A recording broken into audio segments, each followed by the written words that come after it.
జంటను సంహరించి శనిదేవుడు ప్రజలకు రక్షణ కల్పించాడు. ఆ రాక్షస సంహారం జరిగిన శనివారం నాడు రావి చెట్టును తాకి పూజ చేయడం ద్వారా శనిదేవుని కృప పొందగలమన్నది నమ్మకం. ఆ రాక్షసుని పేరునే ఇది అశ్వత్థ వృక్షమైంది. శనివారం నాడు రావి చెట్టులో లక్ష్మీదేవి ఉంటుందనేది నమ్మకం. సంతానం లేనివారు శనివారం నాడు రావి చెట్టును పూజించి ప్రదక్షిణలు చేసి తమ కోరికలను తీర్చుకోగలరు. బ్రహ్మపురాణం, పద్మపురాణంలో కూడా అశ్వత్థ వృక్ష ప్రస్తావన ఉంది.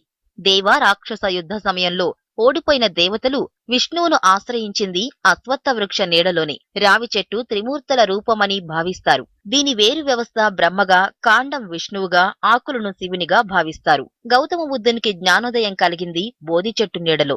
ఆ బోధి చెట్టు ఈ రావి చెట్టే. రావి చెట్టు నీడలో పరమశివుని నిర్యాణం తరువాత కలియుగం మొదలైందనేది లెక్క.